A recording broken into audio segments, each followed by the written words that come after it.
Então, Graças a Deus, Regina, estamos aqui, né? Graças a Deus. Bom, pessoal, mais um domingo aqui com a bênção do Senhor e com a presença do professor, mestre e pastor Sebastião Aragão. Tem sido realmente uma bênção para nós aqui, essas aulas dominicais, né? Então, eu vou sempre entregar esse trabalho, porque, como vocês sabem, tanto a live de oração como isso aqui, para mim, é muito importante. É uma espécie de serviço que eu quero prestar ao Senhor, então, que seja para a honra e glória dele, né? Então, vamos orar aqui, porque aí já o Aragão começa. Pai querido, Pai amado, nós louvamos o teu santo nome, engrandecemos o único que é digno de honra, glória e louvor. Damos graças, Senhor, pela tua presença, pela presença do teu Filho amado Jesus na nossa vida e pelo Espírito Santo, Senhor, que ele nos deixou como herança para que seja não só o nosso consolador, mas também o nosso instrutor. Pai amado, Pai querido, nós estamos em mais uma live aqui que é dedicada a Ti, Senhor, para que nós possamos ter instrução sobre a Tua palavra, ter uma vela, uma lamparina que nos guie, Senhor, para o conhecimento da Tua palavra, um conhecimento mais profundo. Abençoa, Senhor, a vida do pastor Aragão, que tem colaborado conosco aqui sempre, aos domingos, né, dando essas palestras, essas aulas para a gente, que tem nos enriquecido muito. Abençoa rique e abundantemente a vida dele, a vida da família dele, especialmente a do Netinho, Pai. Assim como a gente também pede que o Senhor abençoe cada um aqui na audiência, para que todos aqui desfrutem desse conhecimento, em crescimento, né, e maturidade espiritual. E a mim também, Senhor, eu peço bênçãos para mim e para a minha família. Tu bem sabes as minhas necessidades e eu confio na tua provisão. E agradeço, Senhor, especialmente porque essa semana nós tivemos um dia que é muito, muito querido para os cristãos, não é? Que é o Dia de Ação de Graças, e para nós que temos o Senhor como nossa referência, todo dia é dia da gente dar graças ao Senhor por tudo que o Senhor tem feito por nós. Muito obrigada, muito obrigada, muito obrigada. Amém. Amém, amém. Quinta-feira, né, Regina, foi o Dia de Ação de Graça, Thanksgiving, como diz o americano, né? Muito bom, e o Senhor sempre nos abençoa de maneira gloriosa. Como você disse, nós temos muitos motivos para darmos graças ao Senhor. Né? Bendize a minha alma ao Senhor, e tudo que há em mim, bendiga o teu santo nome. Salmo 103 diz isso, né? Verdade. E a gente está aqui também. Nós que agradecer, porque ele tem sido fiel e constante, né? A fidelidade do Senhor. Peraí, vou botar aqui o microfone que eu esqueci de botar para melhorar o áudio. Enfim, o sido fiel e constante no nosso socorro, né? É verdade.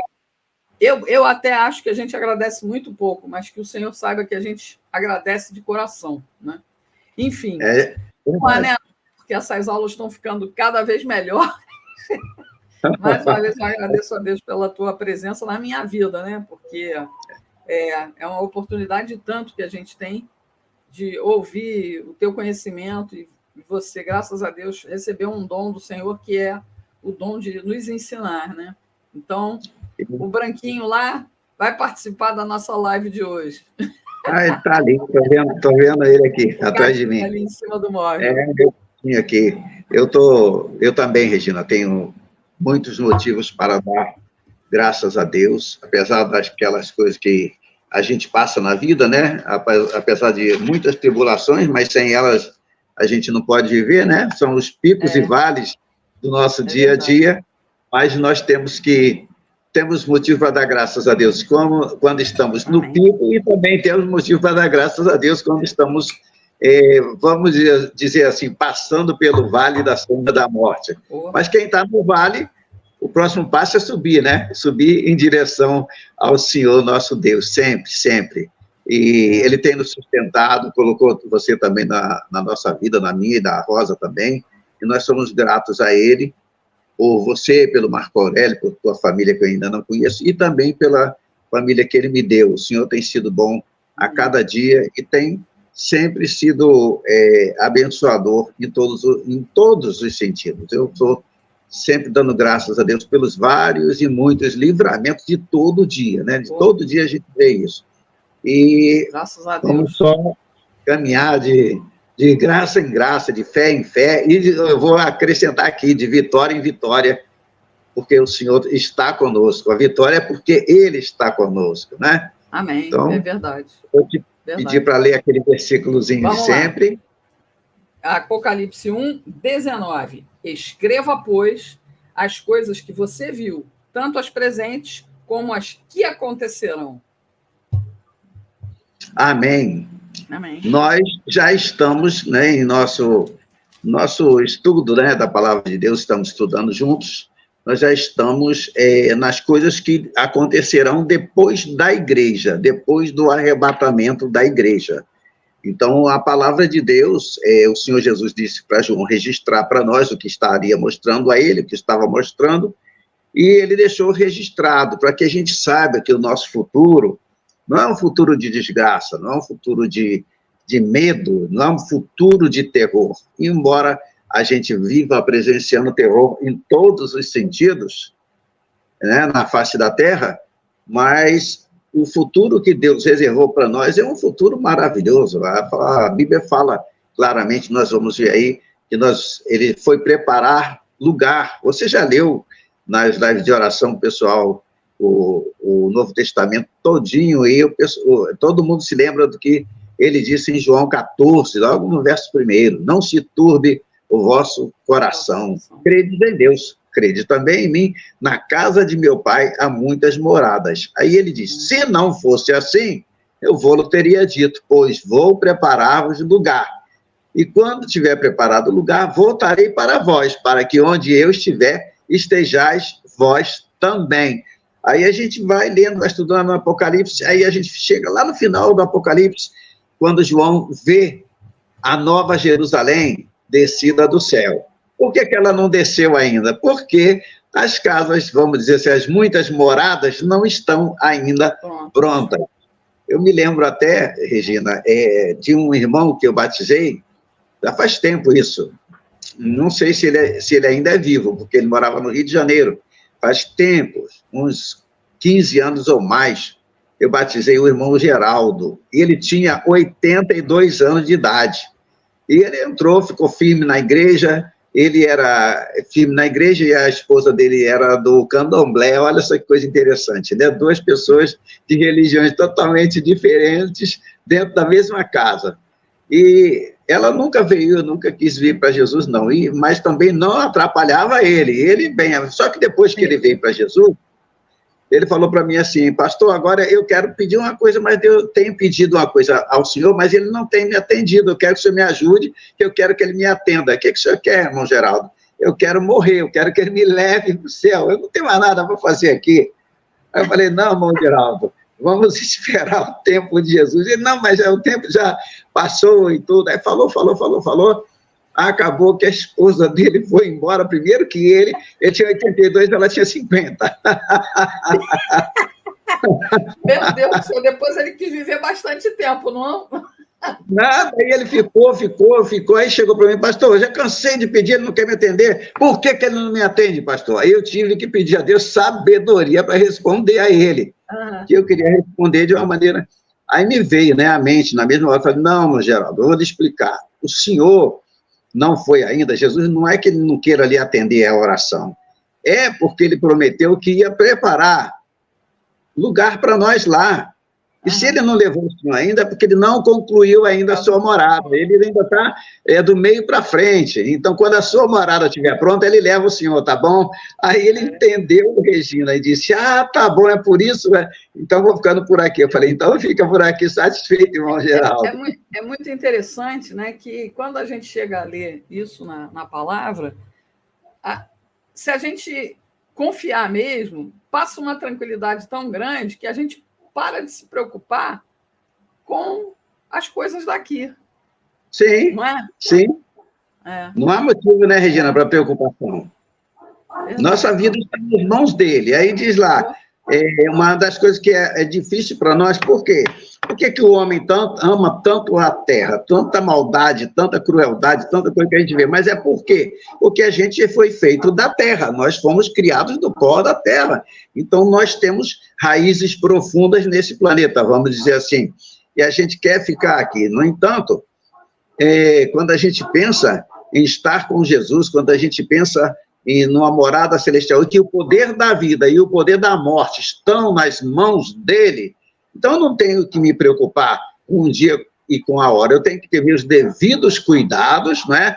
A gente não vai sentar no meio da BR-116 e ficar orando, pedindo a Jesus para nos livrar dos atropelamentos, não é isso que eu quero dizer. Mas a gente sabe que só acontecerá algo de qualquer magnitude, quanto conosco ou com qualquer um de nós, na hora que ele tiver determinado, seja para quem for, porque ele controla toda a criação. Toda a criação todos na criação têm o seu devido lugar, tem a sua importância, porque, vamos dizer assim, fazemos parte de uma engrenagem só, né? E qualquer peça vamos pensar num carro, qualquer peça, por menor que seja, vai fazer falta, ou vai ter influência, tem a sua influência, tem o seu lugar. Pega um carro aí, tem a coifa, que protege lá a homocinética, né, de uma roda, se ela rasgar, é só um pedaço de borracha, se ela rasgar, a pessoa vai ter problemas mais tarde com a homocinética, pode quebrar até a roda, já vi rodas de carro sair fora por causa disso. É uma coisa pequena de borracha, quem olha assim nem vai dar muito valor, e não é nem uma peça cara, mas todos nós somos caros no que concerne a fazer parte da obra de Deus, da criação de Deus. E isso faz com que você possa deitar sossegada, não deve se preocupar. Olha que coisa bonita. Nenhum mal te sucederá, nem praga alguma chegará à tua casa. Amém. Ele não disse que a gente não vai ter um resfriado, uma gripe, ele não disse isso, mas veja só, nenhum mal te sucederá, praga nenhuma chegará à tua casa, à tua tenda na época, né? Mas a tua tenda, Salmo 91. E aí o que acontece? Sim. A gente tem que saber que nós ficamos doentes, nós não podemos, às vezes, pensar ou querer achar que Deus se enganou, não. Por exemplo, Spurgeon, não, o pessoal chama de Spurgeon, Charles Haddon Spurgeon, ele morreu com 56 anos, se não me engano, novo ainda. E ele teve problemas de saúde a vida inteira, né?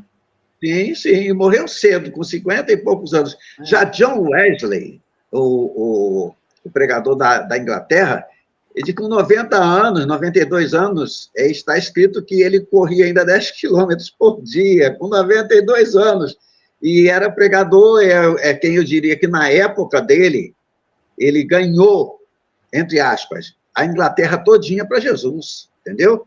Ele era pequenininho que nem eu e tudo, mas era um gigante espiritual. A gente vê que tanto um quanto o outro serviam ao Senhor de todo o coração, deixaram coisas escritas para nós, que até hoje a gente sente a presença de Deus quando lê.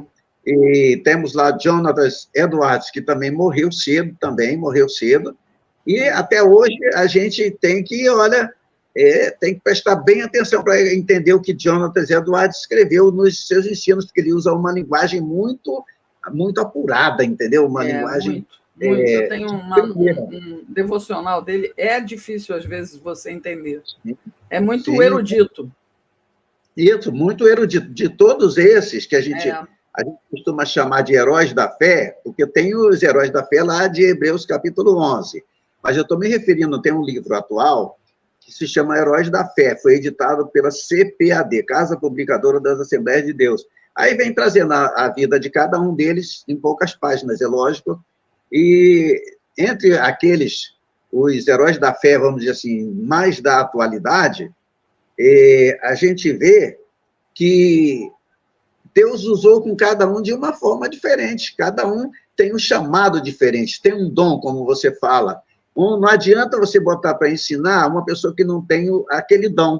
Eu conheço um pastor do Rio de Janeiro, ainda é pastor, que eu que levantei aquela igreja, lá no Rio de Janeiro, em Nova Iguaçu, não vou dizer o nome aqui, porque ele pode até nem gostar, né? Eu comecei do zero, do alicerce, até o último tijolo, construí a igreja Quando a igreja estava cheia, eu chamei aquele pastor e passei a igreja para ele, dei para ele a igreja.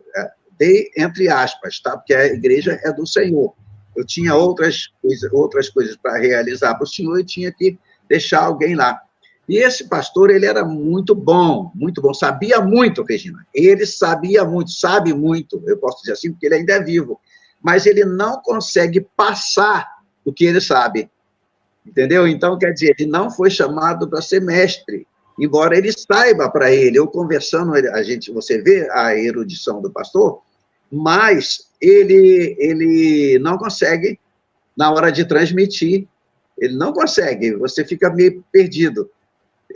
A não ser que ele tenha que procurar um povo exatamente para ouvir o que ele tenha falado do jeito que ele quer e entender, mas, na verdade, não. Na verdade, ele não consegue, ele tem dificuldade. Já tem outros que a coisa sai naturalmente, aí eu diria, e ele, Jesus, chamou uns para mestres, uns, não todos. É por isso que tem muita gente que se enrola, porque se ele não tem aquele chamado, ele deveria tentar descobrir qual é o chamado dele para que Deus possa usá-lo da maneira melhor possível. Na verdade, é a comunicação, né? É o dom da comunicação. A gente até aprende, eu sei que a gente está aqui para falar do Apocalipse e tudo mais, mas você nos passa de uma forma muito clara, muito direta, que eu fico aqui na minha cabeça sempre, né? Todo mundo vê, eu fico aqui juntando peças de um quebra-cabeça. É mais ou menos assim. Sim. Quebra-cabeça é um negócio que eu gosto de fazer. E aí eu fico pensando, quando você falou nisso agora, na questão do dom. Eu fui treinada para fazer com que as pessoas entendessem a notícia de primeira, porque eu escolhi trabalhar em televisão como repórter. Então, antigamente, você não tinha vamos ver de novo aqui, né? O controle para voltar. Passava e a pessoa tinha que pegar a informação de prima, como a gente diz, né? Na gíria jornalística. Então, eu fui treinada para fazer um texto muito claro, direto, objetivo. E quando a pessoa tem o dom de ensinar, é porque ela consegue fazer dessa forma, clara, sim, direta e objetiva. Graças a Deus, você tem conseguido fazer isso com a gente aqui. Graças a Deus mesmo. E eu reconheço, Regina, Deus dá os dons. Você vê, lembra daquele ditador do Bigodinho? Sim. Aquele ditador da Alemanha? Ele tinha um dom inegável, o da oratória. Quando ele falava, ele colocava o país dele para tremer. O que fez com que ele atingisse o nível que ele atingiu foi o dom da oratória. Pena que ele usou para fins malignos, vamos dizer assim, né? Mas se aquele homem tivesse se tornado um pregador da palavra de Deus, ele teria levado massas e massas ao Senhor Jesus pelo dom que Deus deu a ele. Cada pessoa recebe realmente o seu dom, né? E a gente só tem que se entregar nas mãos do Senhor e deixar que Deus nos use, não é verdade? Verdade. Nós começamos, Regina, se não me engano, vou pedir para você ler de novo. Eu falei sobre o leão da tribo de Judá, capítulo 5, que nós estamos. Sim. E eu acredito que eu já tenho pedido na última live para você ler, capítulo 5, versos 5 e 6. Está aqui, ó. Então, um dos anciãos me disse, abre aspas, não chore, eis que o leão da tribo de Judá, a raiz de Davi, venceu para abrir o livro e os seus 7 selos. Depois vi um cordeiro, que parecia ter estado morto, em pé, no centro do trono, cercado pelos 4 seres viventes e pelos anciãos. Ele tinha 7 chifres e 7 olhos, que são os 7 Espíritos de Deus enviados a toda a terra. Amém, amém. E a gente, embora diga, são os 7 Espíritos de Deus, eu já posso dizer aí que não existem 7 Espíritos Santos. É um Espírito só. Só que quando a Bíblia usa o número 7 significa plenitude, qualquer coisa em sua totalidade. 6 dias não são uma semana e 8 dias também não são uma semana. 7 é uma semana completa. Sempre se refere, no seu uso bíblico, à plenitude, à totalidade. 7 Espíritos de Deus, os Espíritos de Deus em sua plenitude. Eu um dia tentei descobrir que 7 Espíritos eram esses, aí a gente viu isso, consegui encontrar em Isaías capítulo 11. Né? Vamos ver lá se a minha memória não está me dando uma volta. Isaías a tua memória, cara, é muito difícil. Essa tua memória, eu vou te contar. Eu já estou aqui, o ramo de Jessé, capítulo 11. Qual é o... Olha, já está. Já. Aqui é capítulo assim, 11. Rapaz. Agora eu estou ficando craque. É o verso 2, Regina. Aí você vai falando, eu vou contando. Quer ver? Você vai falando e eu vou contando aqui. Quer ver? O Espírito do Senhor repousará sobre ele. O Espírito que dá sabedoria e entendimento. O Espírito que traz conselho e poder. O Espírito que dá conhecimento e temor do Senhor. Amém. Olha agora. Pronto, Regina. Peraí, por enquanto só aí. Agora de novo, quer ver? O primeiro que você falou, né? Começa de novo. Olha, eu vou contar. O Espírito do Senhor repousará sobre ele. O Espírito que dá sabedoria e entendimento. 2. O Espírito que traz conselho e poder. 3. O 4. Espírito que dá conhecimento e temor do Senhor. 5, 6, 7. Olha aqui. Eu vou ler aqui na minha Bíblia, favorece a contagem. Quer ver? Porque aqui também tem mais um Senhor aqui na próxima. A tua está certinho. Está certinho. Só que o temor do Senhor. Tá. Como é outra versão, a minha aqui vai favorecer a contagem. Olha. Repousará sobre ele, sobre Jesus, o Espírito do Senhor, 1. O Espírito de sabedoria, 2. E de entendimento, 3. O Espírito de conselho, 4. De fortaleza, 5. O Espírito de conhecimento, 6. E do temor do Senhor, 7. Os 7 Espíritos de Deus. Ou seja, o Espírito Santo repousará sobre Jesus. Ali eu estou falando no futuro agora, porque para Isaías é uma profecia aí, repousaria sobre Jesus em sua plenitude, os 7 Espíritos de Deus. Então, quis deixar bem claro que não existem 7 Espíritos Santos, é o Espírito em sua plenitude. Nós chegamos a falar alguma coisa, eu falei sobre a redenção, né? Falei que para que a redenção fosse concluída, eram necessários que os 7 selos, né, os quais selavam o livro, fossem quebrados, né, os 7 selos. Aí eu falei, inclusive, isso é um ato legal de posse, isso é registrado no capítulo 10º de Apocalipse. Não vamos lá agora, não. E falei que a possessão propriamente dita, possessão de quê? Possessão de quê? Da terra. A terra foi entregue a Adão.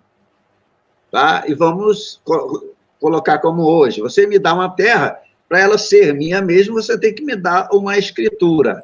Essa escritura, devidamente registrada em cartório, vai provar que aquela terra é minha. Enquanto ela estiver em minhas mãos, a terra é minha.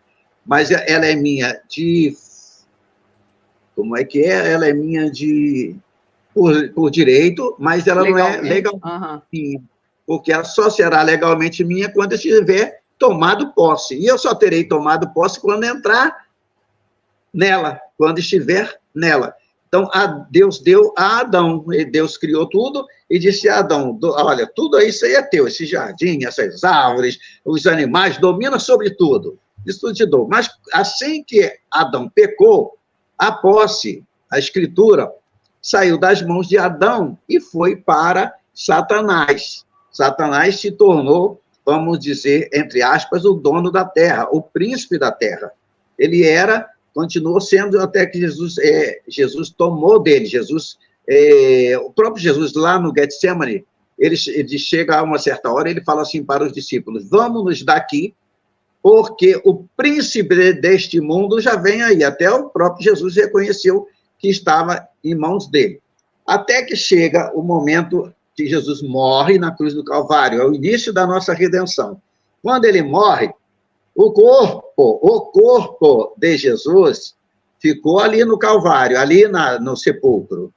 No sepulcro, foi para o sepulcro. mas Jesus mesmo não estava mais no corpo. O corpo ficou ali.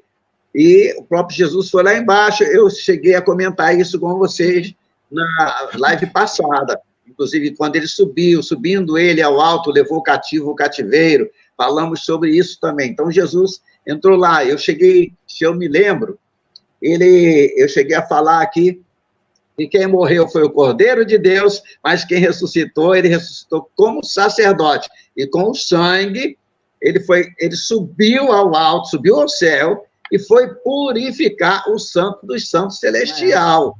Né? Lembra que eu aprendi, sim, que eu fiquei impactada e descobri exatamente a razão do sangue de Jesus ter poder. Exato. Foi isso mesmo. Ele pegou, olha, aquele sangue. Quem tiver ficado procurando o sangue ali na areia do Calvário, perdeu tempo, porque o sacerdote Jesus aí, ele pegou, igual o sumo sacerdote da lei fazia, para purificar o santuário, Jesus levou para purificar o santo celestial. Céu. Exatamente. Que existe no céu. Alguém podia perguntar para a gente, Regina, mas pastor, como é que pode impureza no céu? Sim, os céus foram criados puros, mas foram conspurcados ou se tornaram imundos, né, ou impuros, vamos dizer assim, por causa do pecado de Lúcifer. O pecado de Lúcifer fez com que o céu fosse impuro, se tornasse impuro. Se não me engano, Jó 15:15 diz isso. Nem os céus são puros aos teus olhos. Vê se é isso mesmo, por favor. De você eu não duvido nada, cara. Tu é muito cabeção. Jó 15. Oh, meu Deus do céu. Eu gosto que mata a cobra e mostra o pau. Né? Sim, verdade. 15. Pois se nem nos seus santos confia, e se nem os céus são puros aos seus olhos. Nem os céus são puros aos teus olhos. Mas ele criou puros. Só que alguém se deu o trabalho de tornar impuro. E o céu não poderia ficar impuro. Mas quem é que poderia purificar? Olha, o sacerdote Jesus Cristo com o sangue do Cordeiro. O poderoso sangue de Jesus. Então, ele entrou lá, conforme você lembra que você leu isso aí em Hebreus capítulo 9, verso 20 até o 23. Aí no 23 realmente que fala que as próprias coisas celestiais precisavam ser purificadas com sacrifícios superiores aos do Antigo Testamento, que eram sacrifícios de bodes, de ovelhas, de bezerros, tudo assim. Mas para purificar o céu não ia ser com sangue de bode, não ia ser com sangue de ovelha, mas foi o sangue do unigênito Filho de Deus. É o sangue do próprio Deus. Interessante, Regina, que a gente fica meio perdido. Como é que Deus pode ter sangue? A Bíblia diz isso. Aí você diz, peraí, mata a cobra e mostra o pau. Se não me falha a memória, Atos dos Apóstolos, capítulo 20, verso 28. Vamos ver se fala do sangue de Deus. 28? Deus está movendo, porque ele me fez abrir exatamente na página. Na página. 22. Agora, 28, compelido... 21. Testifiquei. Não, Atos 20, 28. Sim. 28, tá bom. É porque eu cheguei no Atos 20, mas eu entendi que era 21. Deixa eu ver aqui, peraí, tô achando aqui. 28, já achei 27. Cuidem de vocês mesmos e de todo o rebanho sobre o qual o Espírito Santo os colocou como bispos, para pastorearem a igreja de Deus, que ele comprou com... Até morte a bochecha. Com seu próprio sangue. Oh, Deus maravilhoso esse. Não é? Com o seu sangue. Isso aí tem duas coisas. Diz que Deus tem sangue. Ora, e Deus tem sangue? Sim, aí prova para todo mundo que Jesus é Deus. Amém. Que Jesus é Deus. O verbo se fez carne. Se o verbo não se fizesse carne, não teria sangue para comprar. E aí está escrito... Ele está dando um conselho aí para que tomassem conta direito da igreja, porque a igreja foi comprada com o sangue do próprio Deus.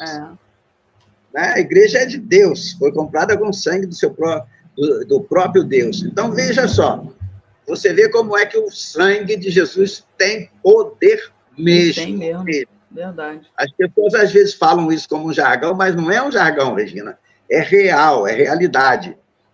Então, nós falamos aqui... Aragão, deixa eu só... Você falou aí, agora só uma coisa que... Tem um verso aqui que diz o seguinte: por isso vigiem, no próprio 20. Preste atenção no que eu vou dizer e você vai entender já o que eu vou perguntar. É o verso 31. Por isso vigiem, lembrem-se de que durante 3 anos jamais cessei de advertir cada um de vocês disso, noite e dia, com lágrimas. Ou seja, de uma certa maneira, são os 3 anos que a gente vai penar aí no Apocalipse, ou não, também. Faz referência a Jesus, os 3 anos que ele compartilhou com os... Ou não? Sim, Regina. Peraí, deixa eu ver se eu entendi. Você acha que a gente vai ficar 3 anos aqui estudando Apocalipse? Não. Você está falando na vinda dele, depois do arrebatamento. Mais ou menos 3 anos e meio. Mais ou menos 3 anos e meio. Entendeu? Depois que ele arrebatar a igreja, tem 3 anos e meio que o povo chama, o que o povo chama de grande tribulação, sem saber disso. O povo chama de grande tribulação sem saber disso.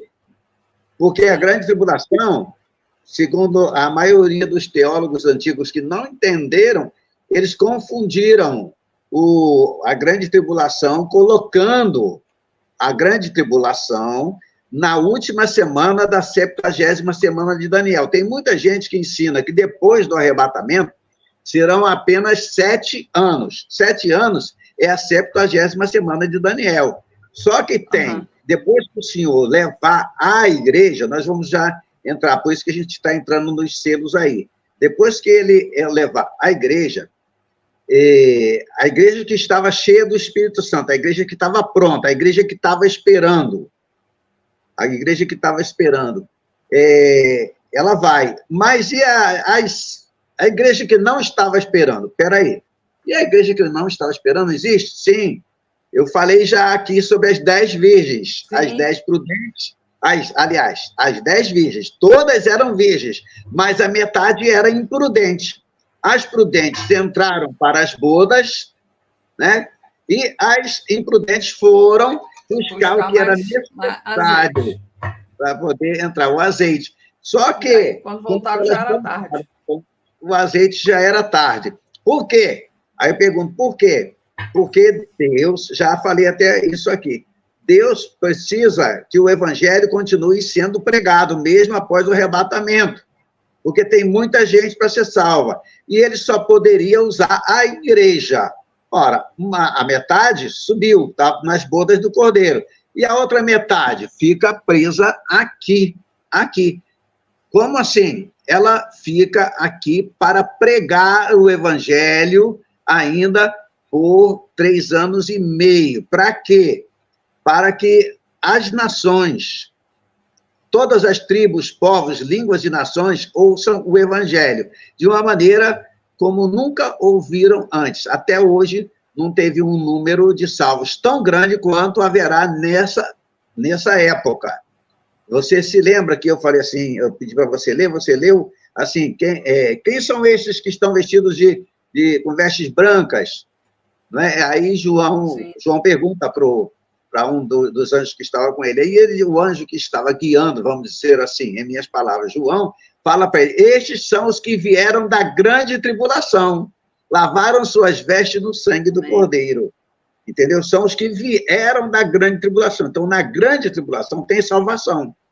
E quando a gente fala da 70ª semana de Daniel, que nós vamos estudar também ela aí, os 3 últimos anos e meio não tem salvação. Quanto mais Deus castiga, pior o homem fica. Sabe por quê? Porque até 3 anos e meio depois do arrebatamento, tem misericórdia. Dali em diante, não existe mais. É para expurgo, castigo, para colocar as coisas em seus devidos lugares, porque é quando o Senhor se levanta para destruir realmente o anticristo, destruir ele, o seu reino, os seus anjos, os seus seguidores, e para no final da 70ª semana, vindo a batalha do Armagedon, ou seja, o momento em que Israel vai ser destruído, porque você vê, todo mundo hoje está massacrando Israel, se colocando contra Deus. Quem se coloca contra Israel, se coloca contra o Deus de Israel. Isso é bíblico. Abençoarei quem te abençoar e amaldiçoarei quem te amaldiçoar. Quem fica do lado do Hamas está se amaldiçoando, está pedindo para Deus o amaldiçoar, e Deus não brinca. Deus não brinca. Então, o Senhor virá com mão pesada. Pesada. Por quê? Porque Israel é a menina dos olhos do Senhor. Tem gente que confunde, pensa que ele está falando isso da igreja. Ele está falando de Israel. Ninguém deixa outra pessoa colocar o dedo na menina dos seus olhos, e Deus não deixa. Agora, quando vierem os castigos mesmo, Regina, a coisa fica muito feia. Quanto mais castigados, mais o homem blasfema. É interessante que a gente até aprendeu um jargão dizendo assim, quem não vem por amor, vem pela dor. Aí, se pegarmos esses versículos, acho que não. Parece que quanto mais castigo, quanto mais dor, mais blasfêmias vêm. Quer ver uma coisa aqui?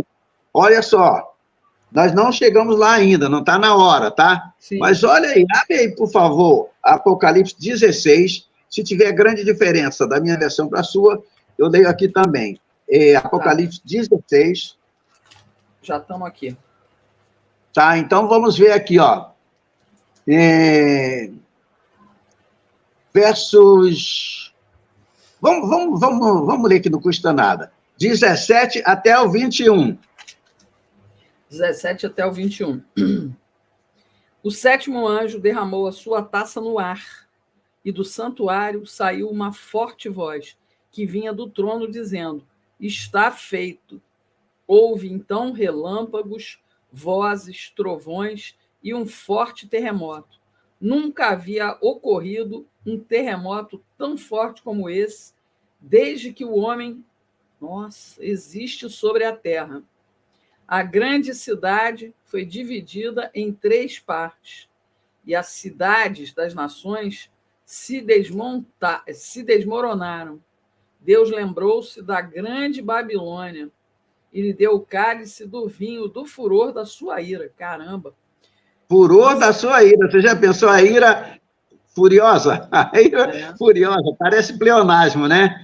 Mas para você ver, Deus está tão irado que ele vem com o máximo. Vai, continua. Todas as ilhas fugiram e as montanhas desapareceram. Caíram sobre os homens, vindas do céu, enormes pedras de granizo, de cerca de 35 quilos cada. Eles blasfemaram contra Deus por causa do granizo, pois a praga fora terrível. Amém. Viu, Regina? Foi terrível, e ao invés de eles se arrependerem, eles fizeram o quê? Blasfemaram.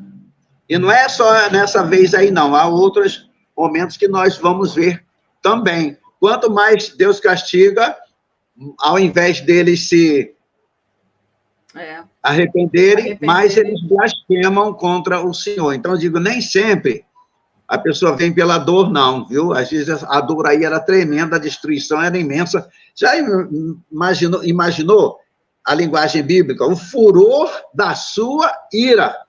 Ou seja, a ira de Deus irada. Ou seja, ela multiplicada a uma potência... A máxima potência. Para nós, entendeu? Então, veja só. Você leu aí sobre... nós chegamos a um momento para a abertura dos selos. Por quê? Como eu estava dizendo, da terra. Eu tenho uma terra, eu quero entrar nela. Eu recebi a escritura original selada. Então, para provar que a terra é minha, eu tenho que quebrar os selos. Eu tenho que quebrar os selos para quebrar, poder mostrar que realmente é minha. Mas quem está de posse da terra, hoje, da terra, do planeta, terra, é Satanás. E ele é um usurpador. Ele não vai querer sair simplesmente comigo, mostrando para ele a escritura. Ele está ali ilegalmente. Então, ele terá que ser tirado à força. À força. Já acredito que já cheguei a falar algo parecido, pelo menos lá no passado. Eu até brinquei que era o MST. Ele é o chefe do MST. Isso, exatamente. Não adianta mostrar para o MST, sai da minha terra, por favor, né? Um cartaz, sai da minha terra, por favor, não adianta. Ah, essa terra é minha, também não adianta. Tem que pegar e tirar à força. É o que vai, exatamente. Todo mundo tem que preparar suas 12, suas 20, esperar preparadinho. Se eles forem com enxada, problema deles, né? Mas o dono da terra tem que se preparar. Não quer sair por bem? Vai sair por mal. Satanás não quer sair por bem? Vai sair por mal. Os exércitos dele não querem sair por bem? Vão sair por mal. Por quê? Porque aquele que vem para abrir os selos para tomar posse da terra, ele não vem brincar, não. Ele veio, primeira vez, como cordeiro. O nome dele de Redentor é o Cordeiro, mas ele vem como leão da tribo de Judá. Agora, veja bem, quando o Senhor Jesus aparecer, talvez eu já tenha tocado nisso rapidinho, e nem tudo eu anoto, e algumas coisas eu anoto aqui. Quando o Senhor Jesus aparecer pela primeira vez perto do trono, lá, cercado de todos os santos de todas as épocas, aqueles anciãos, aqueles 24 anciãos, só para os irmãos lembrarem, representam todos os santos de todas as épocas. Quando Jesus chega, eles estão ao redor do trono de Deus, aí no capítulo 5. E o que acontece? Jesus chega lá como aquele que pagou o preço da redenção. Por isso, João Batista, no caso, ele, quando via Jesus, ele dizia: eis o Cordeiro de Deus, que tira o pecado do mundo. Jesus era o Cordeiro, é o Cordeiro que foi morto. Mas, a fim de redimir o mundo, é preciso muito mais do que o sacrifício. É necessário poder. Por isso que eu disse que tem que usar de força para tirar o usurpador. Satanás, ele tem de ser expulso. Ele por bem, ele não sai. Jesus é muito mais do que um cordeiro agora. Ele também é leão. Ele vem como leão da tribo de Judá. Ele não vem mais como cordeiro de Deus. Ele vem como leão. E quando ele retornar, para quê? Ele vem para quê? Para possuir a terra. Então não vai mais ser chamado de cordeiro, e sim de rei dos reis e senhor dos senhores. Ele agora vem como rei dos reis. Não vem para ser pregado novamente numa cruz, igual eu já vi alguém até ensinar isso. Não, ele não vem para ser sacrificado de novo. Isso tudo é revelado no nome e na descrição de Jesus, quando ele aparece perante o trono. Ele aparece lá, diante do trono de Deus, para quê? A fim de iniciar a obra pela qual ele deu a própria vida. Eu fico abismado, Regina, que Daniel viveu uns 400 séculos, arredondando, tá? Antes de Jesus. Aí veio Jesus, ficou aqui seus 33 anos, para não quero entrar agora em outra coisa. Não foi mais, foi menos, por volta de 33 anos, ele ficou aqui. E o que aconteceu nessa época em que ele esteve aqui? Ele veio, fez o que tinha que fazer e retorna.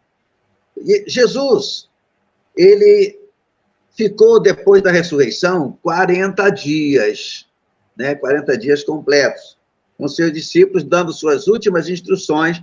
Aí, você veja, quem escreveu o livro de Atos dos Apóstolos foi Lucas, que era grego. E Lucas, quando escreveu o livro de Atos dos Apóstolos, no capítulo 1, lá no verso 6, ele vê Jesus subindo, ele dando as últimas instruções e subindo na presença de... Lucas não escreve isso, não. Eu estou falando que quem escreveu foi Paulo. Lucas escreveu esse fato. Mas o que eu vou dizer agora foi Paulo que disse que quando Jesus subiu ao alto, ele subiu na presença de mais ou menos 500 irmãos. Tinha 500, na presença de 500 pessoas lá, 500 cristãos. E ele subiu. Quando ele subiu, Lucas dizendo no capítulo 1, verso 6, eles olharam para o alto. Aí aparecem 2 anjos e dizem, o que vocês estão olhando para o alto? Porque Jesus subindo, vem uma nuvem e entra por baixo dele. Então eu digo, Jesus foi para o céu numa nuvem. Numa nuvem. Ora, se ele sair, se você sair daqui para o Rio de Janeiro de avião, você vai chegar lá de avião. Se você sair de trem, se houver trem para lá, acredito que não tenha, mas você vai chegar num trem. Se você pegar um ônibus, você vai chegar de ônibus. Se você pegar uma nuvem, você vai chegar numa nuvem. Isso foi Lucas dizendo isso após a vida de Jesus aqui. Todo o tempo que ele passou e após os dias depois da ressurreição.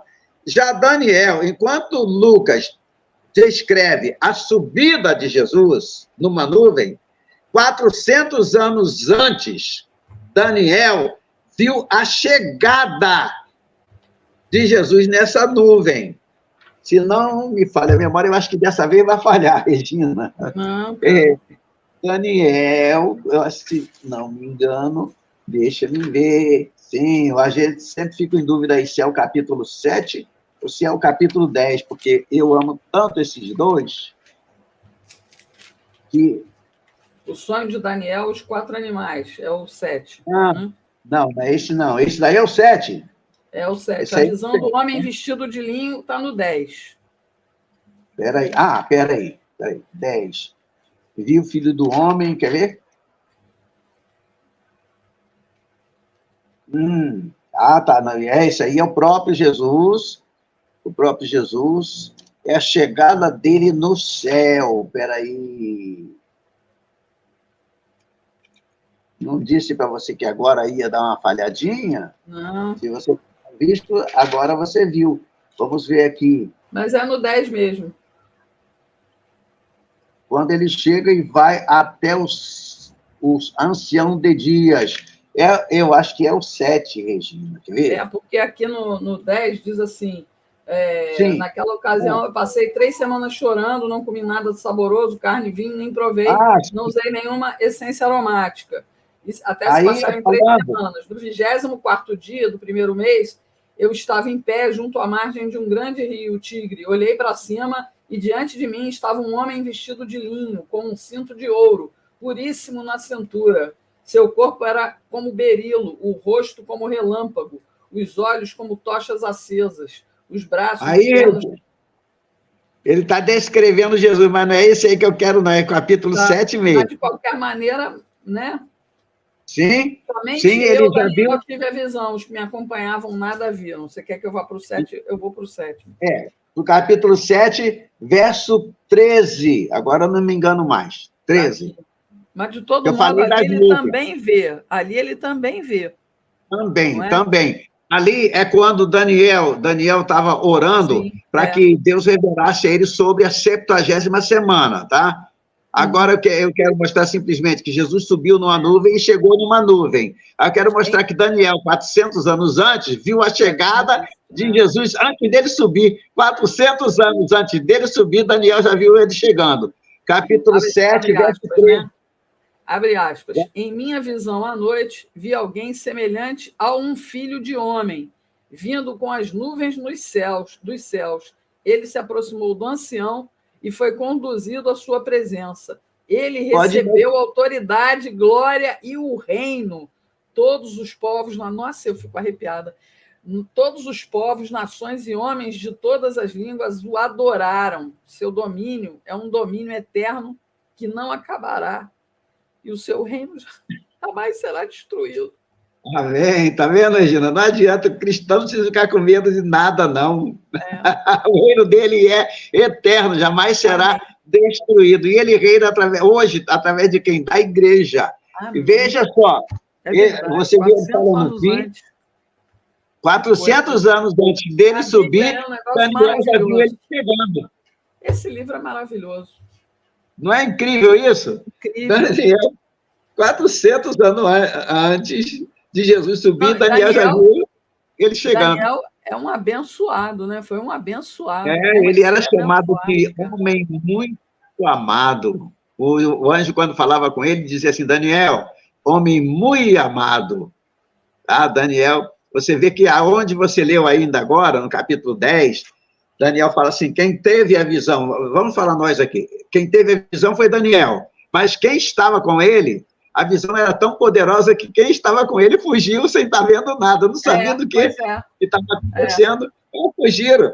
Quer dizer que parece que aquela unção, aquele poder todo passou por Daniel e atingiu os outros para que eles saíssem de perto, né? Ficou arrepiada, caramba! Entendeu aí? Né? A palavra é um negócio assim... sabe como é que eu me sinto? Eu me sinto assim, sempre assim, como se alguém botasse um desfibrilador no meu peito. Pá! Cada vez que a gente aprende uma coisa, é um impacto tremendo e que, na verdade, não é de susto, não é de medo, é de maravilha. A gente fica maravilhado, é a palavra que ele usava. É a palavra, a gente fica maravilhado com isso. Como é que tem que dar valor à palavra, meu Deus do céu? Alguém fala assim, como você mesmo já comentou, mas a Bíblia foi escrita por homens, sim, mas olha só, o livro de Daniel por Daniel, o livro lá de Atos dos Apóstolos por Lucas. Olha a ligação entre homem e homem, 400 anos de diferença da vida de um para a vida de outro, de intervalo de tempo muito grande. Como é que um falou o começo e o outro falou o fim? Ou seja, como é que um falou da subida, da partida, e o outro falou da chegada? Não é? Daniel estava lá, está aqui, Daniel, arrived. Ao invés de ser partindo, olha que coisa interessante realmente aí.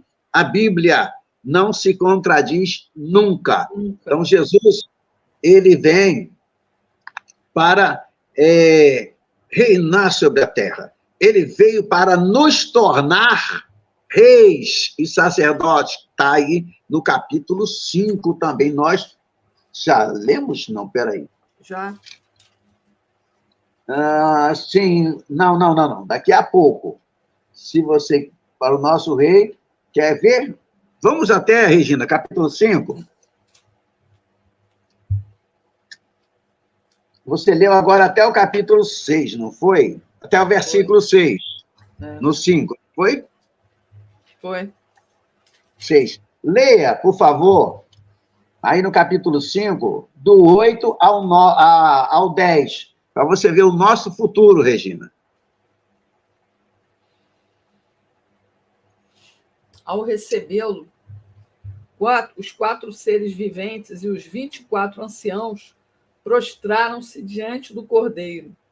Cada um deles tinha uma harpa e taças de ouro cheias de incenso, que são as orações dos santos. E eles cantavam um cântico novo, abre aspas. Tu és digno de receber o livro e de abrir os seus selos, pois foste morto e com teu sangue compraste para Deus gente de toda a tribo, língua, povo e nação. Tu os constituíste reino e sacerdote para o nosso Deus, e eles reinarão sobre a terra. Veio isso aí, qual é o futuro da igreja? Tá? E olha só, na versão original, está escrito assim no finalzinho aí, do verso 9, no verso 9 e no verso 10, eu posso acrescentar uma coisa, porque em português é difícil de você achar isso. Sim.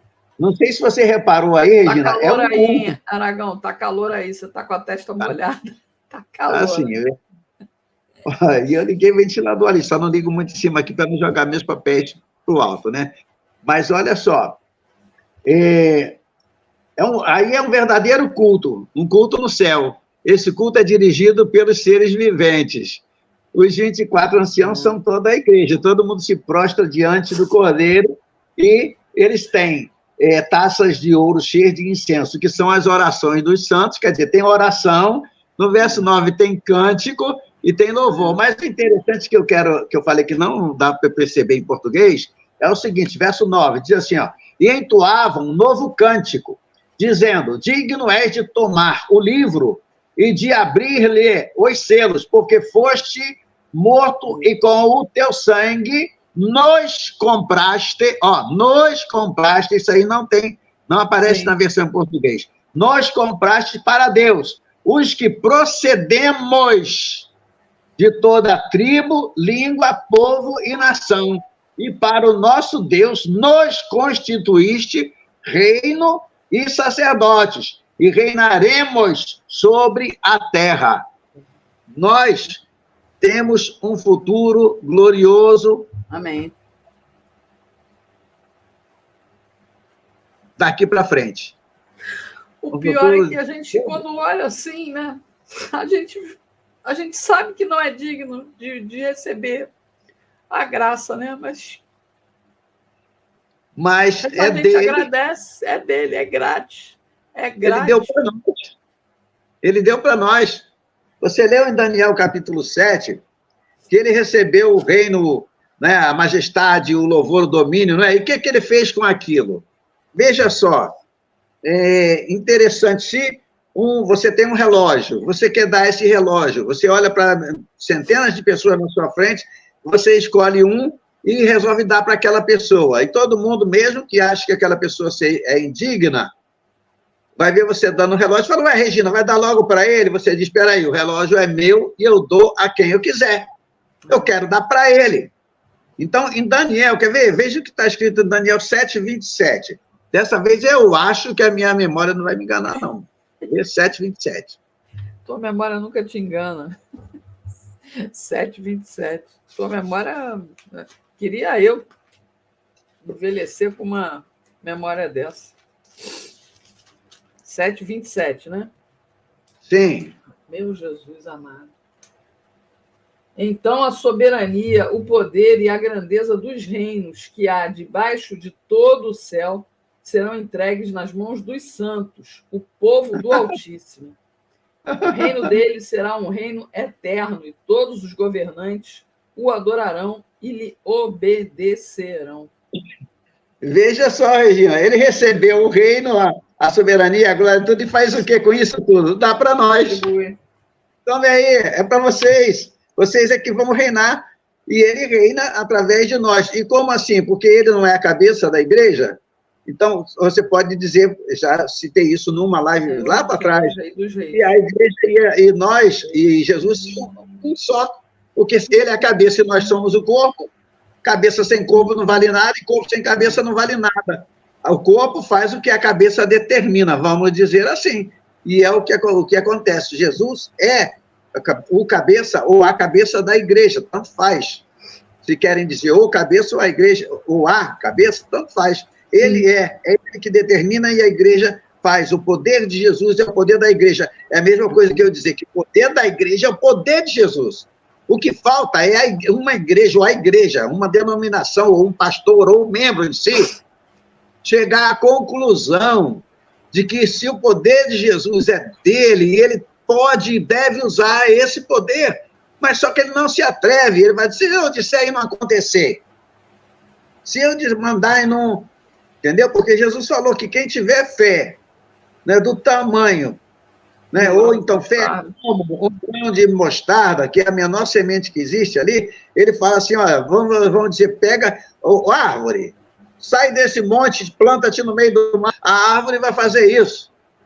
Mas se a gente chegasse a ter que fazer a um ponto desse, Regina, a gente ia pensar assim, poxa, está todo mundo me olhando, e se eu disser para a árvore ir e a árvore não for? Já não tem fé, a fé já, ó, balançou, e diz que sem fé é impossível agradar a Deus. É impossível. Então, o que acontece? As pessoas falam, mas não creem com verdade que aquilo vai acontecer. Não adianta, não tem como a gente mudar. Não, aí o que a gente mais ouve. Agora está acontecendo um eco aí. Peraí, deixa eu ver se eu. Peraí, deixa eu ver se. Para mim tá bom, tá? Mas eu estou ouvindo aqui. Peraí, isso vai. Só um segundo. Reduzir. Deixa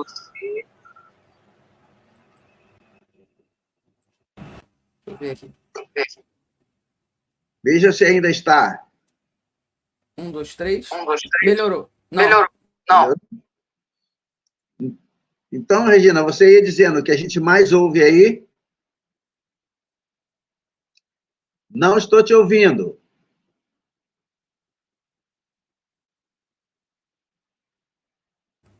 Agora está ouvindo? Agora está ouvindo? Aí, o que a gente mais ouve é o seguinte, as pessoas, para dar um demérito em cima de quem tem fé, dar um demérito em cima da própria igreja, da própria palavra, dizem sempre assim, não, mas as pessoas que estão doentes, estão aflitas, estão lá orando, rezando a Deus, e essa fé não funciona e a pessoa morre. Né? Você entendeu onde eu quero chegar, né? Aí eu pergunto, será que foi falta de fé ou será que era a vontade de Deus que a pessoa morresse? Porque Deus sempre ouve a oração que é de acordo com a sua vontade. Agora, eu falei aqui, numa das lives, eu contei até a história da irmã Luísa, que orou porque o homem tinha morrido lá e ela achou que ia trazer problema para ela. O homem se levantou, foi para casa, quando passou do portão para dentro, caiu lá no chão e ficou morto. Veja só, por que ele morreu? Já que ele tinha voltado, Deus não podia ter deixado ele vivo, mas não deixou. Por quê? Porque era a hora dele ir. A Bíblia diz que Deus determinou tanto o dia do nosso nascimento, quanto o dia da nossa morte. Ah, mas e se alguém fizer uma maldade e matar uma outra pessoa? A pessoa que matou pecou gravemente e vai pagar por esse pecado. Agora digo, se não se converter um dia, vai pagar por esse pecado. E o que acontece também? A pessoa pecou, mas se ele conseguiu matar, nós não podemos negar que era da vontade de Deus que aquele homem morresse. É que a gente fica muito pensando na forma, mas a Bíblia diz que da mesma forma que morre o ímpio, morre o justo. Regina, viu uma mulher em Nova Iguaçu que ela tentou suicídio 4 vezes. Depois que ela não morreu na 4ª tentativa, ela desistiu de tentar se suicidar. A última foi lá na estação de trem mesmo de Nova Iguaçu, tem que subir, e ela subiu lá e ficou esperando um trem passar a toda velocidade. Quando ela viu que o trem vinha mesmo, que não ia parar em Nova Iguaçu, que ele estava na velocidade máxima, ela pegou e se jogou para o trem acabar com a raça dela. Quando ela se jogou, bateu na alta tensão, a alta tensão deu um tapão nela, ela caiu lá no canto lá e levantou. Levantou e saiu resmungando que eu não tinha morrido.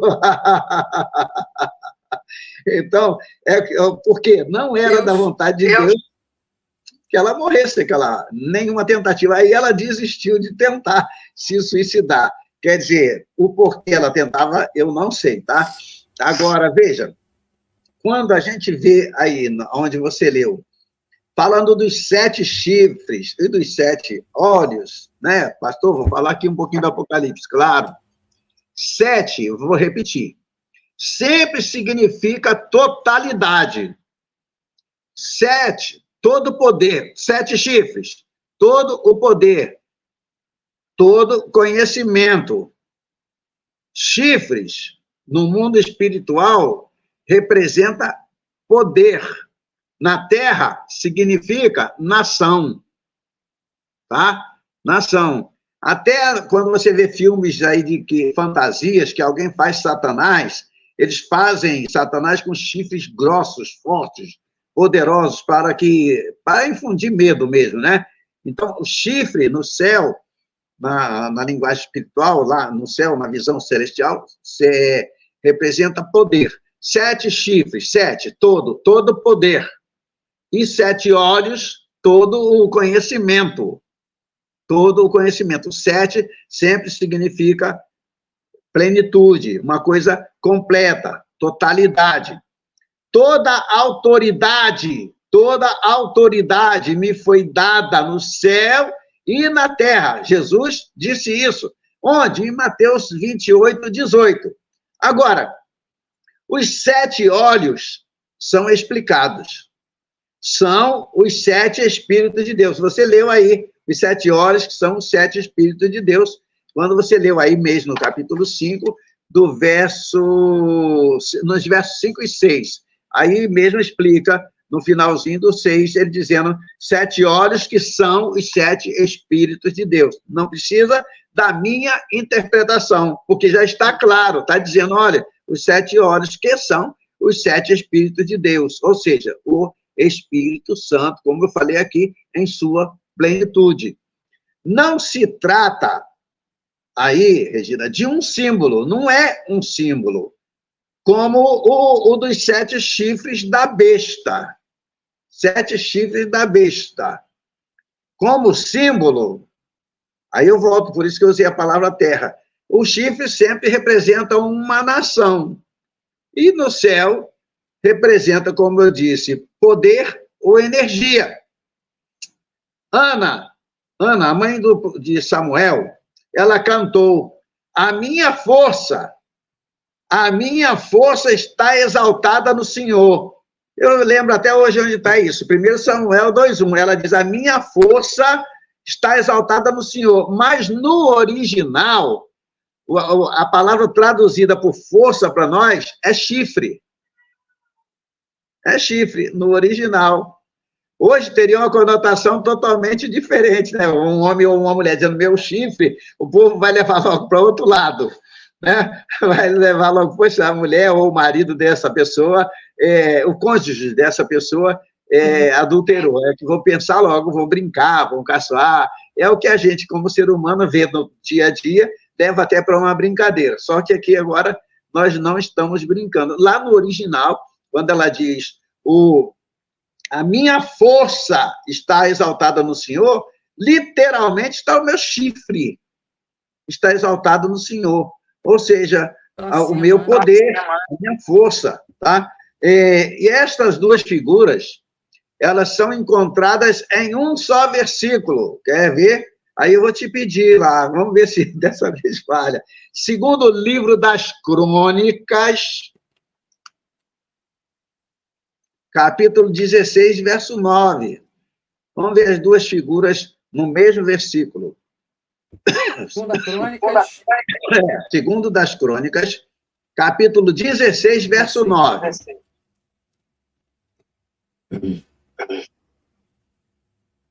Pois os olhos do Senhor estão atentos sobre toda a terra para fortalecer aqueles que lhe dedicam totalmente o coração. Nisso você cometeu uma loucura. De agora em diante, terá que enfrentar guerras. Amém, amém, Regina. Porque, quanto ao Senhor, os seus olhos passam por toda a terra para mostrar-se forte para com aqueles cujo coração é totalmente fraco. A palavra aí, forte, a gente pode ver exatamente no original, seria usado a palavra chifre, tá? É força, nessa linguagem espiritual. Agora, eu quero dar um passo ainda à frente ainda. Você está no capítulo 5, verso 7, por favor, de Apocalipse. Capítulo 5, verso 7. Estamos falando do Senhor Jesus, né? Eu vou desligar o teu aqui para não ter o retorno aqui, enquanto eu leio só. Ok. Ele se aproximou e recebeu o livro da mão direita daquele que estava assentado no trono.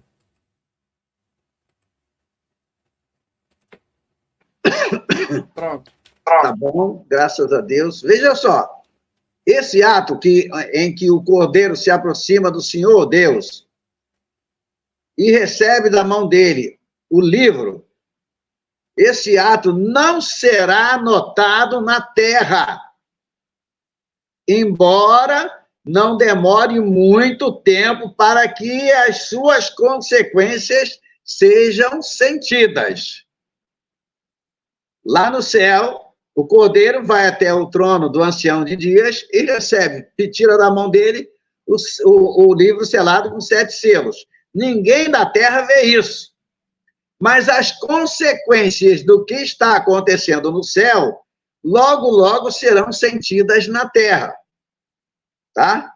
No céu, onde acontece, haverá o quê? O clímax de toda uma longa história. Ninguém sabe há quanto tempo Deus planejou o dia em que abriria os selos daquele rolo, daquele livro, dando início ao último capítulo da redenção da terra, que vai começar ali na abertura dos selos. O Apocalipse fala de nomes escritos no livro da vida antes da fundação do mundo. Interessante. Os nossos nomes foram escritos no livro da vida antes da fundação do mundo.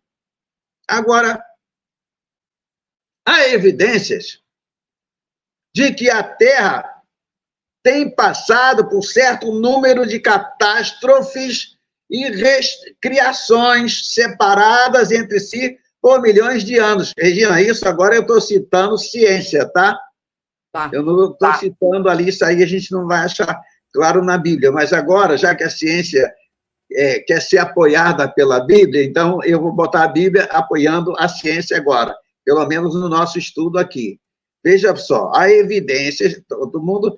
A Terra não tem só 6.000 anos. O nosso Sol é um Sol velho, como a gente sabe disso, por causa da cor dele, é amarelo. Se ele fosse novinho, seria vermelho.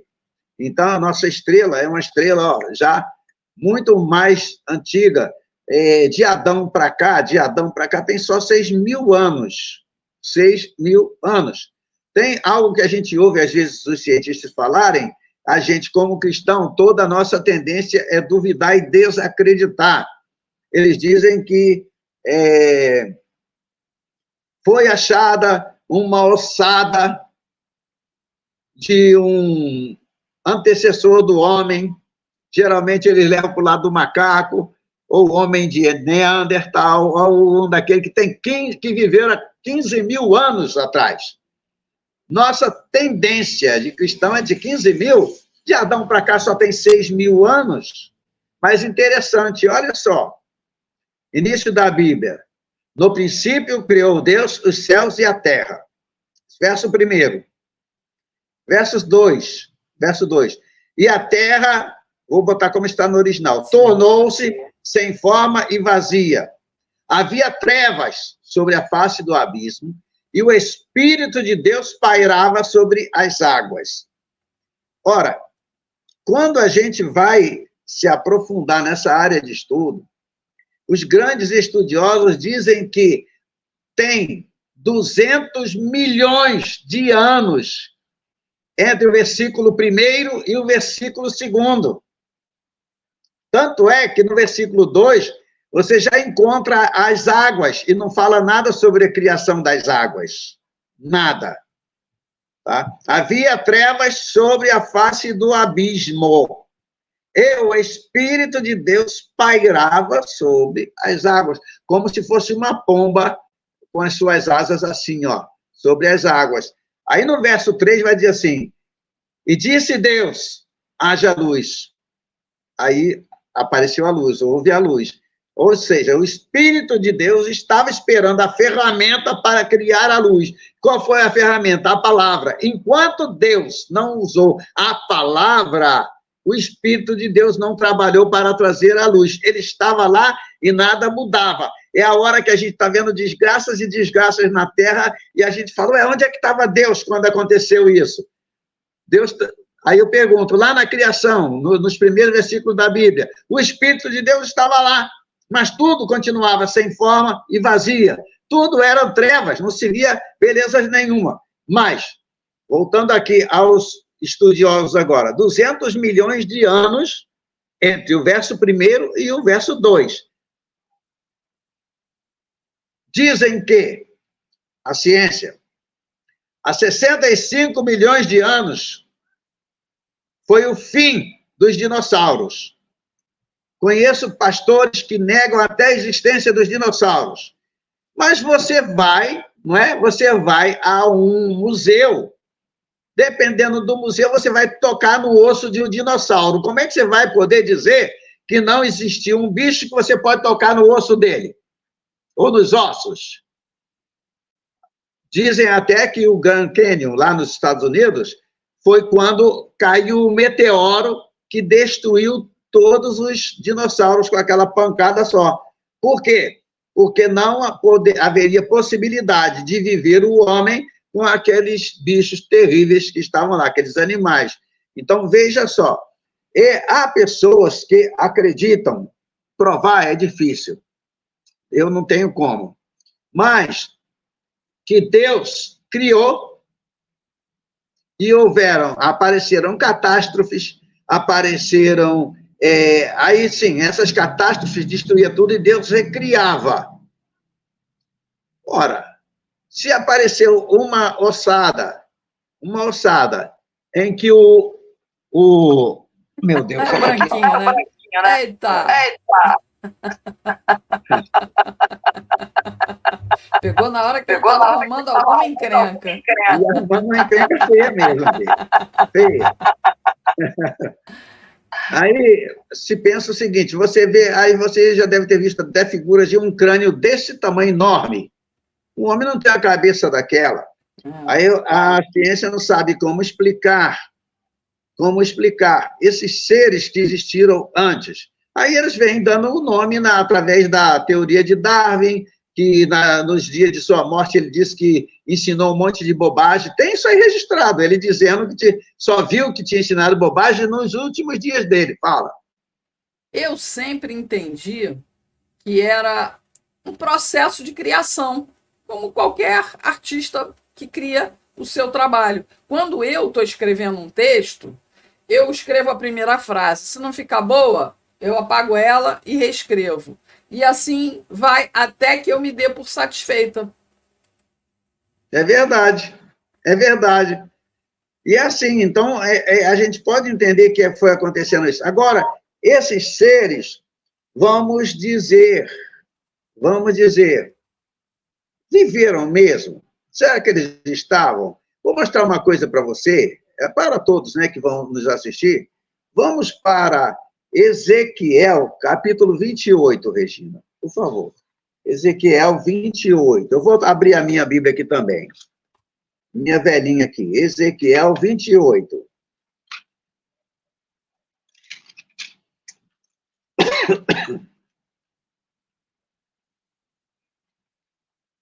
É para ler?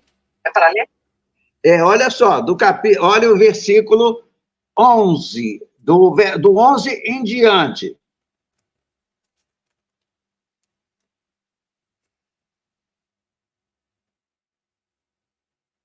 Esta palavra do Senhor veio a mim, abre aspas, filho do homem, erga um lamento a respeito do rei de Tiro e diga-lhe assim, assim diz o soberano, o Senhor, você era um modelo da perfeição, cheio de sabedoria e de perfeita beleza. Você estava no Éden, no jardim de Deus. Todas as pedras preciosas o enfeitavam.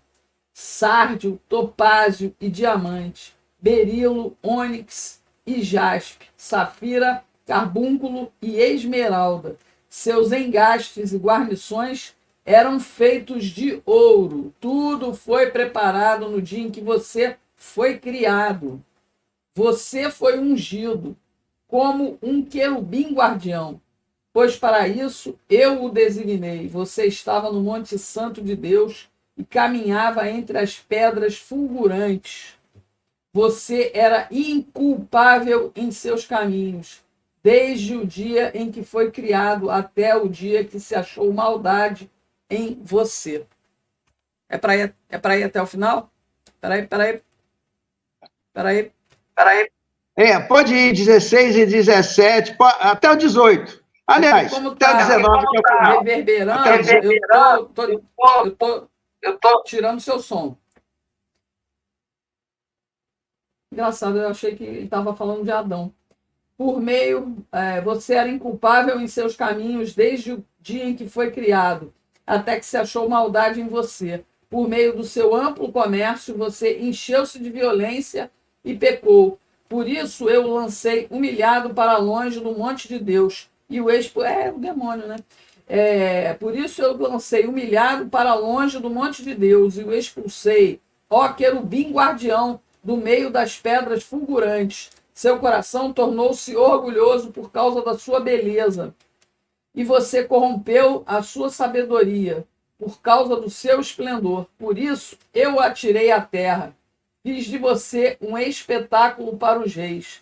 Por meio dos seus muitos pecados e do seu comércio desonesto, você profanou os seus santuários. Por isso fiz sair de você um fogo que o consumiu e reduzi você a cinzas no chão, à vista de todos. Os que estavam observando, todas as nações que o conheciam, espantaram-se ao vê-lo. Chegou o seu terrível fim. Você não mais existirá. Amém. Amém. Amém. Satanás. É isso aí. Olha só, vamos voltar ao verso 11 agora, para eu ir explicando agora. Vê a minha palavra do Senhor dizendo: filho do homem, levanta lamentações contra o rei de Tiro e diz-lhe. Todo mundo pensa, Regina, que o rei de Tiro aí era um homem mesmo, o rei de Tiro, da cidade de Tiro. Mas a gente vai ver que através do rei de Tiro, Deus está falando, através do profeta, a Satanás, contra Satanás. Veja só o que ele diz, ó. Assim diz o Senhor Deus, tu és o sinete da perfeição, cheio de sabedoria e formosura. Agora, olha o verso 13. Estavas no Éden, jardim de Deus, de todas as pedras preciosas te cobrias. Veja, eu vou continuar aqui, você já leu as pedras, aí diz assim, ó, depois do ponto e vírgula. No dia em que foste criado, foram eles preparados. Não está escrito aí no dia em que nasceste, no dia em que foste criado. Esse aí foi criado, ele não nasceu. E outra coisa, o Éden de Adão era um Éden botânico. Pode ver que esse Éden aí era mineral. Tá? Chamado de Éden também, mas diferente, totalmente diferente do de Adão. Depois, aí fala aí, ó, tu eras querubim da guarda ungido, e te estabeleci, permanecias no monte santo de Deus, no brilho das pedras andavas. 15, perfeito eras nos teus caminhos, desde o dia em que foste criado, até que se achou iniquidade em ti. Novamente, a palavra criado, não desde o dia em que nasceste. Ele não nasceu aí, ele foi criado. Agora, muito interessante, no verso 16, olha como começa. Na multiplicação do teu comércio, se encheu o teu interior de violência. Regina, vamos conversar aqui nós agora. Aí ele está falando de Satanás. Estava no Éden, mas um Éden diferente do de Adão. Tá? Do de Adão. E acontece que ele foi perfeito desde que foi criado até o dia em que pecou. E no verso 16 diz claramente, na multiplicação do teu comércio, você só pode comerciar com mais alguém. Se você estiver sozinho, você não tem com quem comerciar. Ele comerciava com outros seres. Não sei que seres eram esses, tá? Não me perguntem porque eu não sei. Mas o interessante também é que ele é chamado de querubim protetor, querubim da guarda. Para guardar quem? Para proteger o quê? Nem Adão, quando foi criado, não tinha ninguém para proteger. Adão vivia com os animais até o momento em que Deus resolveu criar ou fazer da costela dele uma mulher. Até aquele momento era Adão e os animais e as árvores do jardim. Agora, nem ele foi chamado de querubim protetor, porque querubim é uma classe muito elevada de anjos. Anjos preparados até para carregar a carruagem de Deus. Coloque carruagem entre aspas. Agora, veja só, na multiplicação do teu comércio se encheu o teu interior de violência e pecaste, pelo que te lançarei profanado fora do monte de Deus. O rei de Tiro nunca esteve no monte de Deus. E te farei perecer, ó querubim da guarda, em meio do brilho das pedras. Elevou-se o teu coração por causa da tua formosura. Corrompeste a tua sabedoria por causa do teu resplendor.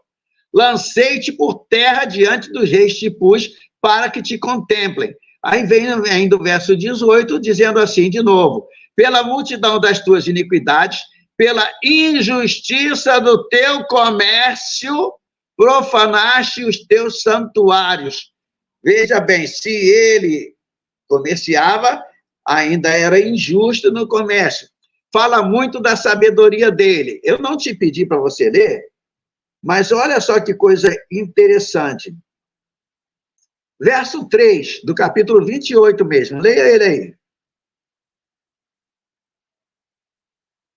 Você é mais sábio que Daniel, mas não haverá segredo que lhe seja oculto. Amém. A gente consegue esconder um segredo de um homem. Tem tanta gente preocupada em esconder segredos de Satanás. Aí está escrito. Agora, aí mostra para nós as 4 maiores sabedorias do universo, Regina. Primeiro lugar, Deus. Pai, Filho e Espírito Santo. Deus, tá? Segunda sabedoria, Satanás. Terceira sabedoria, Daniel. E quarta, Salomão. Por quê? Porque se Salomão fosse mais sábio do que Daniel, quem estaria escrito aí seria Salomão. Quando ele coloca, tu és mais sábio do que Daniel, colocou Daniel acima do próprio Salomão. Salomão foi o rei mais sábio que já existiu, o rei. Mas, primeira sabedoria, Deus, Pai, Filho e Espírito Santo. Segunda, o próprio Satã. Terceira, Daniel. Quarta, Salomão.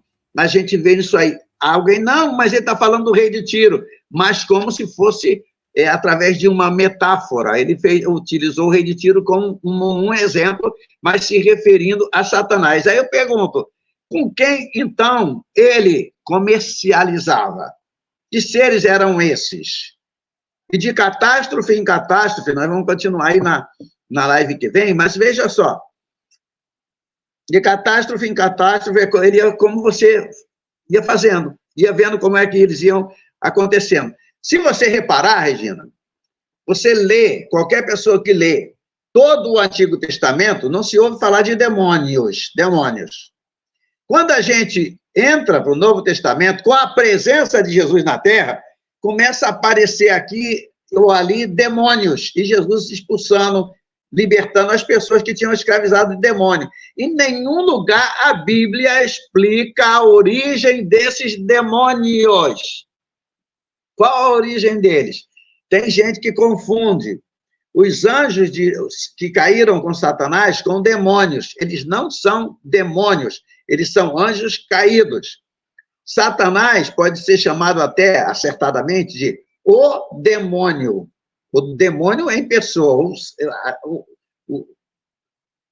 o cabeça de todos eles, o rei de todos eles, o demônio, mas não um demônio.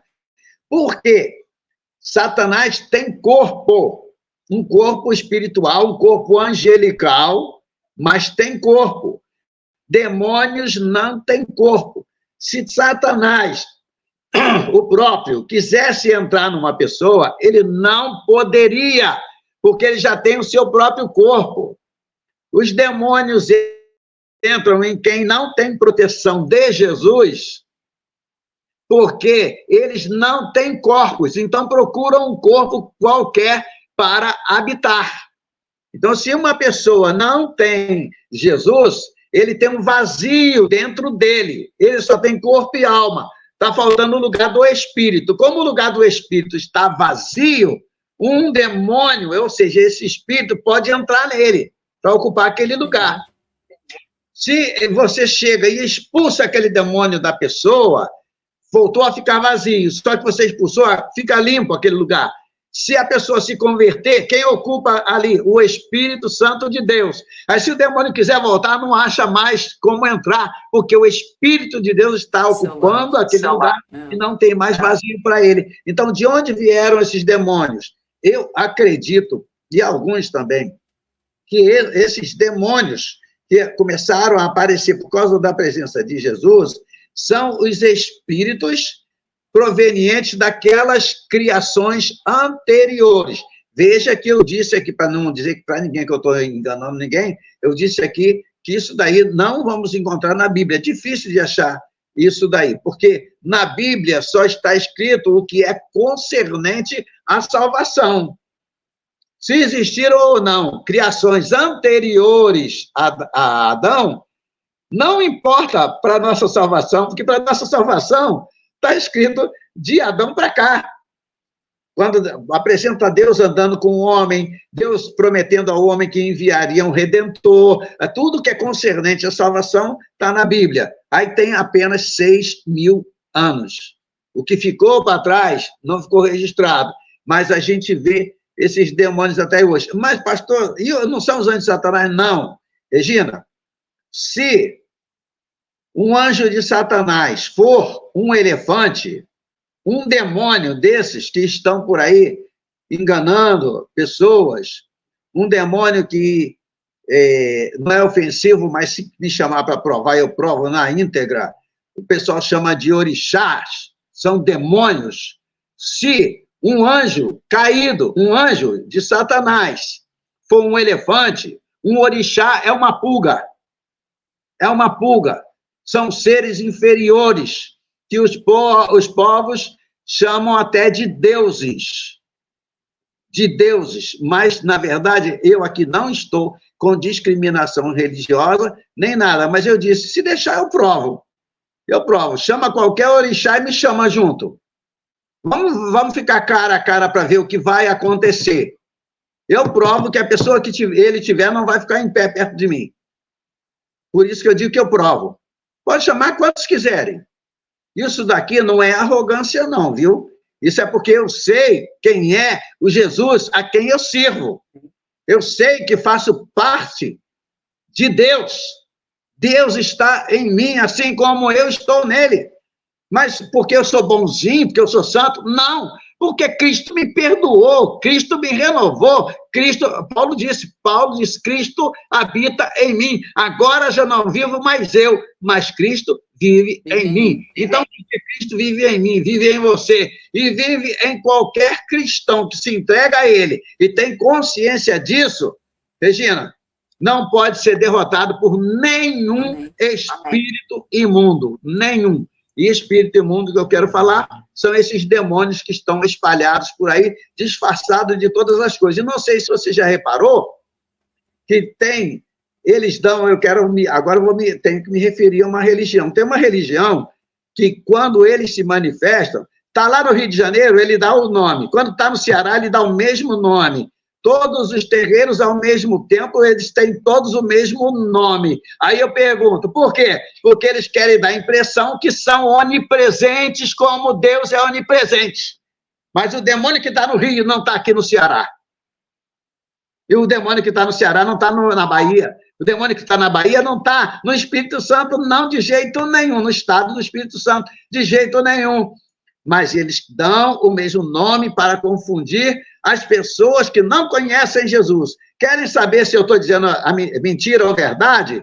Recebam a Jesus como Senhor da vida de vocês, que vocês vão ver que eu não estou nem atacando ninguém, não estou aqui para isso, não estamos para isso, nós estamos para ensinar a palavra de Deus. E quer muitos gostem ou não, e nesse caso, nesse momento, quando eu estou falando da palavra verdadeira de Deus, eu não estou aqui para agradar a homens. Eu estou aqui para avisar os homens da armadilha em que eles caem quando não conhecem Jesus como seu Senhor e como seu Salvador. Que Deus abençoe todos vocês e vamos continuar o assunto na semana que vem. Mais uma vez, eu falo que, por favor, não entendam como discriminação religiosa, né, perseguição, não tem nada disso. Cada um segue quem quer. Eu, pela graça de Deus, a Regina também, e muitos que estão nos ouvindo, seguem a Jesus. Ouviram o chamado e resolveram. E se você não serve Jesus ainda, ele está chamando você. Abre o seu ouvido e abra seus olhos, que você vai ver e vai ouvir Jesus chamando você, porque ele te ama mais do que qualquer outra pessoa na face da terra. Deus te abençoe, em nome de Jesus. Amém? Bom, Aragão, mais uma aula espetacular. Vou falar o menos possível para não ficar com esse retorno, mas, por favor, a nossa oração da semana. Amém. Senhor, nosso Deus, nosso Pai, nós te agradecemos por mais esta live.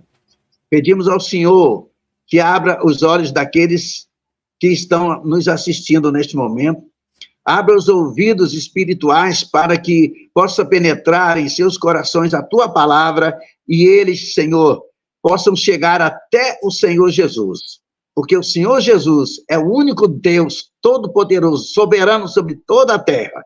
Entregamos em tuas mãos esta live, a vida do teu servo, a vida da Regina, a vida do Arthurzinho, Senhor, neto da nossa amiga Nega Pavan, e é ela que me permita dizer assim, que nem a conheço, não tive o prazer, mas ser amiga da Regina é minha amiga também. Toma nas tuas mãos a sua casa, toma nas suas mãos a saúde do seu netinho, toma nas tuas mãos, Senhor, todos os nossos dias e toda esta semana que temos pela frente, porque nós dependemos de Ti, nós sabemos que sem Ti nada podemos fazer e nos entregamos inteiramente em Tuas mãos, pedindo a Tua bênção em nome de Jesus. Amém. Amém. Amém. Amém. Amém.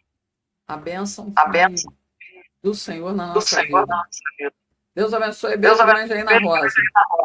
Amém. Amém, Regina.